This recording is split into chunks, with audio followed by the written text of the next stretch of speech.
schedule, and I'm not going to help.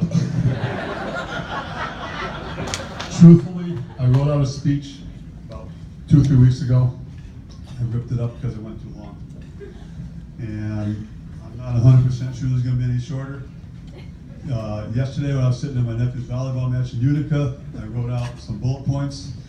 Today, between matches, I rewrote it on a nice piece of paper, which is sitting at home in my pocket with the shirt I wore this morning. So, I want to start by telling you, make no mistake about it, I'm extremely, extremely grateful to be up here today. I know that a lot of what I've said is poo-poo because I'd rather not be here, which to some extent is true because I have a lot of trouble with things like this. I made a deal when I first talked to Sarah Goldstein Post and Rich Gray. They were in the gym. I thought they were looking at something about construction, and they came over and talked to me about this. And I said, this is my chance to honor 3 people who are the only reasons I'm even here. And you're going to meet them in a minute, because I got to tell you, leaving high school was a challenge. I almost didn't get out. The reason I went to MCC is because no other school would take me. And that's not a joke. My standing in high school class was extremely poor. And I'm going to come back to that story in a minute. But first, I want to do something else you do at Jewish events. I want to relate this to the story this morning from the Torah. In today's story, Moses is born and quickly hidden because males in Egypt were not supposed to be alive. So Moses' mother, as you probably know, hid him in a basket.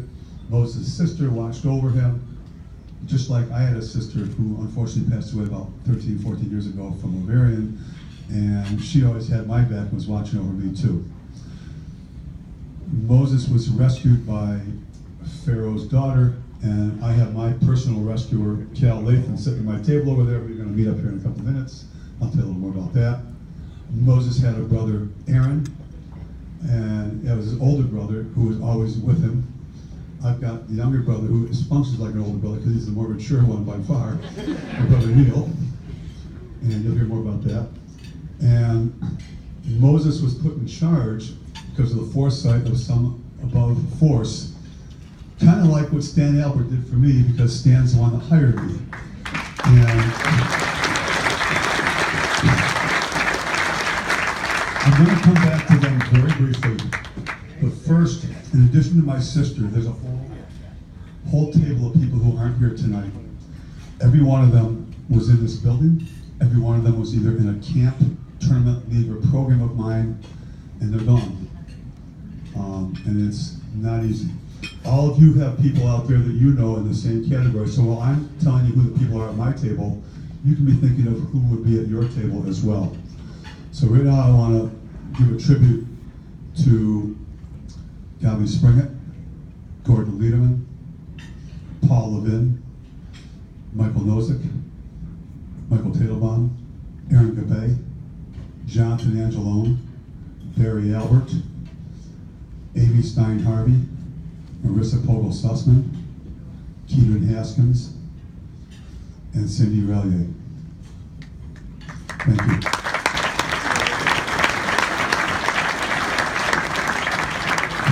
Now we answer the question, what the freak am I doing up here in the first place? If anybody saw me growing up in Ithaca, they wrote, huh? Truthfully. So I'm going to hit you with a story as easily and quickly as possible because I know we're going to late. At MCC, I ran into a professor, and I'm not going to tell you the whole story, but you can ask either him or me later, and we'll be back to fill it in.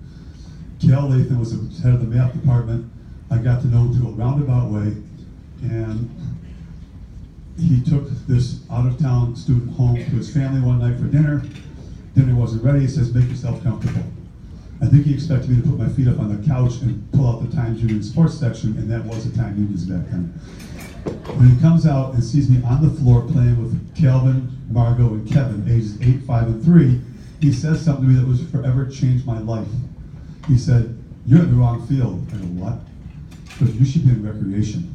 I go, huh? Now that got to tell you something about the quality of the guidance counselors in high school. That beside the point. Cal, in using his hooks, got me switched out of liberal arts into recreation, and this guy who never saw an A unless it was part of my name, all of a sudden made Dean's List the rest of the way through. And that's because Cal found a way to motivate me, and that is exactly the truth of the story. Now, why was I on the floor with those kids in the first place? That's because my brother Neil, 8 years younger than me, although he looks about 20 years younger than me, but that's another story. Neil always allowed me to be a very close part of his life growing up, including but not limited to baseball games, coaching his baseball teams, running all over the place to enjoy his soccer games, just like I run over now to see Mike's games. And most recently, the reason that I've been here so long is because he and his delightful wife Sandy chose Rochester a couple years after they got married to make their home, and then they started having the kids, and there was no way I was going to be leaving this town after that. You can be sure of that. But even that wouldn't have mattered if it wasn't for Stan. I applied for 2 jobs. I applied for this and the Binghamton YMCA. Somehow Stan had the foresight, at least I guess that's what it was, to bring me in. He was the phys ed director at the time. That's FWR speak for now. He gave me a whole lot of responsibility, a whole lot of things to do. He set boundaries, and then he pushed me to expand past those boundaries, and I'm forever grateful for what went on down in phys ed, for working at camps, for some of the best jokes I've ever heard. Make sure you ask him about the gorilla story later. If he doesn't tell you, I will. But that basically, without those 3, you wouldn't know who I was. I would never have been in this field. I would have not been here. And right now, I would like the 3 of them to please come up here for a moment.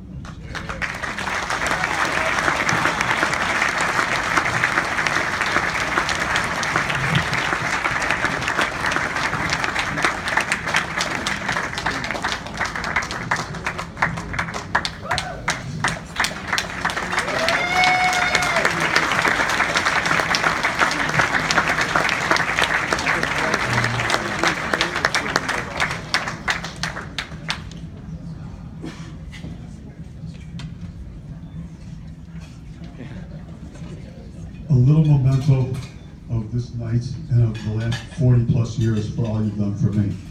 Neil? Cal? And Stan, thank you so much.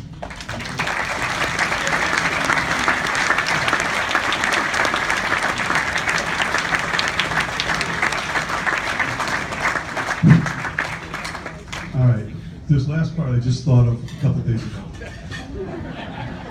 The one most memorable occurrence in the 40 plus years that I was here.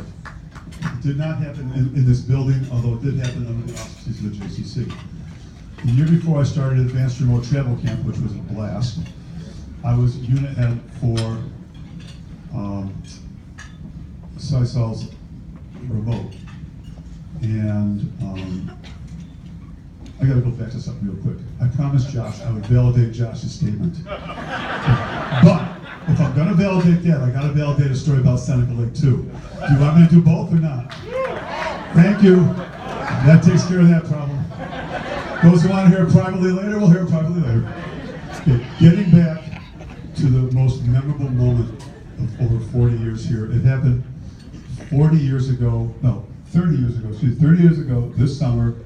I was with Sysol. Our trip was to Niagara Falls. We were camping out at the 4 Mile Creek State Campsite. The tradition was, and it predated me, but the counselors convinced me that's what we did, was they prepared the meal and the unit head took the kids and occupied them for an hour. So all right, what the heck. I took the 30 plus kids and we sat down in a circle on the grass and I said, kids, I want you to answer a question for me. If you could bring one person or one thing along on this trip to make it more fun for you, what would you do? And of course you get the typical answers. I bring my TV, I bring my little brother, I bring my sister, I bring this athlete, this and that. And then it got to Lisa Glinsky. Lisa Glinsky, a real sweet 10 and a half, 11-year-old girl, said without hesitation,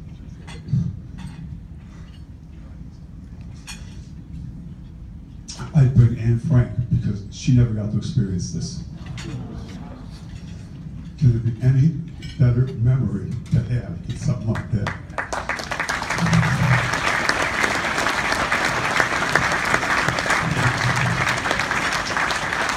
Closing up, my deepest appreciation to all the committee, especially to Jim, who was my liaison that kept me sane during this, to Aaron, who jumped in at the last minute and did the job. Now you know why he's such a good camp director, but he could do something like this.